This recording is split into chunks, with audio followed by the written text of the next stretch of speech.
कंपनीच्या एलपीजी गॅसचे वाढलेले अन्यायकारक दर रद्द करून पूर्ववत करावे। कंपनी ट्रान्सपोर्ट बसची अवैध प्रवासी वाहतूक आणि बाईक टॅक्सी सेवा पूर्णपणे बंद करावी। धर्मवीर आनंद दिघे मिलियर टॅक्सी कल्याणकारी योजनेची फी माफ करून परवानाधारकांना मोफत लाभ द्यावा।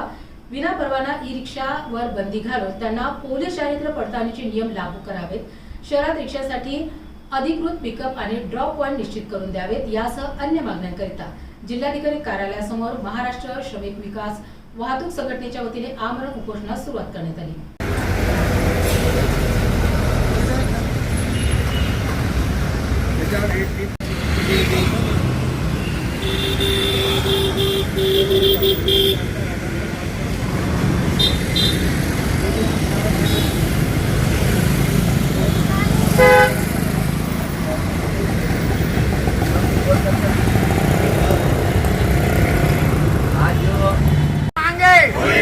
हमारी मांगे वरना कुर्सी खाली करो, वरना कुर्सी खाली करो। ये आवाज कोणाचा? ये आवाज कोणाचा? ये आवाज कोणाचा? रिक्षा चालक मालक संघटनाचा, रिक्षा चालक मालक संघटनाचा।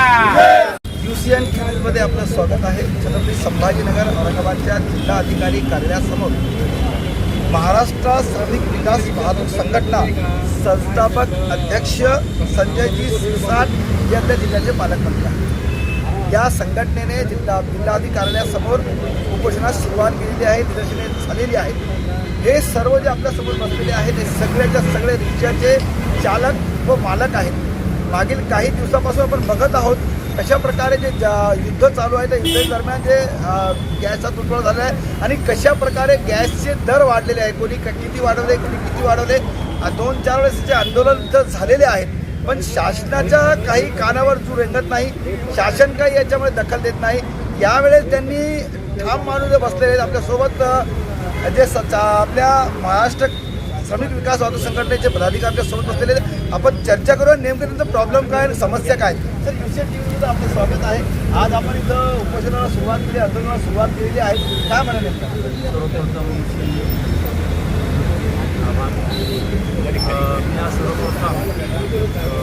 उपोषणासाठी बसलेले आहे। रिक्षा चालकांच्या भरपूर मागण्या आहेत। यामध्ये पहिली मागणी अशी असेल की LPG auto rickshaw gas February महिन्यामध्ये 61 रुपये प्रति लिटर होतं आणि ते आज आखाती युद्धाचं निमित्त करून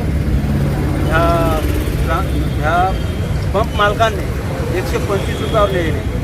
हे कमी झालं पाहिजे। दुसरी गोष्ट, औद्योगिक क्षेत्रामध्ये आपल्या जिल्ह्यात कंपनी बसेस अवैध वाहतूक करतात वर्कर सोडल्यानंतर, ते पूर्णपणे बंद झाल्या पाहिजे आणि इतर मागण्या भरपूर आहेत। हे मागण्या पूर्ण झाल्याशिवाय मी इथून आमरण उपोषणावर उठणार नाही। याच्या पहिलेही रिक्षा चालक जे संघटना आहेत या संघटनेने पण बहुतेक वेळेस जिल्हाधिकारी असेल किंवा पूर्णाधिकारी यांना जे निवेदन दिलेलं आहे, काही म्हणजे रिझल्ट निघाले नाही, हे काय हरकत नाही। आणि जे मागं जे रिझल्ट निघालं नसेल ते पूर्ण रिझल्ट काढल्याशिवाय मी इथून उठणार नाही। आणि हे सर्व संघटनेचे पदाधिकारी माझ्यासोबत राहतील। कोणकोणत्या संघटनेने तुम्हाला सपोर्ट केलेला आहे? अखिल भारतीय छावा संघटना, एक वस्ताद दल ग्रुप, लाल बावटा युनियन, गुजरात छावा, न्यू जनता ऑटो रिक्षा, भरपूर संघटना आहेत।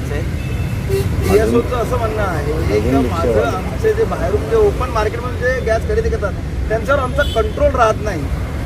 कंट्रोल राहणं हे प्रशासनाचं काम आहे, तुम्हाला कंट्रोलमध्ये आणणं। तिथं प्रशासन कमी पडते आणि प्रशासनाची पण त्याच्यामध्ये दिसत नाही। हे तुमचं मनमानी कारभार आहे।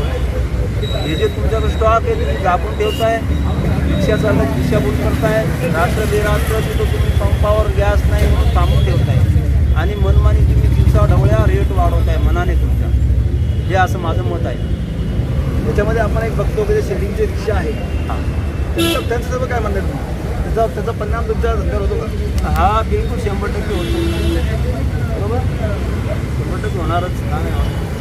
आपलं नाव? माझं नाव बालाजी आडे सरकार, विकास वाहतूक संघटना संस्थापक समिती. आपण बघितलं असाल तर मागच्या कित्येक वेळेस रिक्षा चालक संघटनेने निवेदन दिलेलं जिल्हाधिकारी निवेदन दिलेलं आहेत. प्रत्येक वेळेस त्यांचं एकच उत्तर असतं का करू, पण काही रिझल्ट निघत नाही. आता जी संघटना इथे उपोषणाला बसली आहे, सर्व संघटना मिळून उपोषणाला बसलेलं आहे. बघूया जिल्हाधिकारी महोदय यांच्याकडे कधी बघता. धन्यवाद.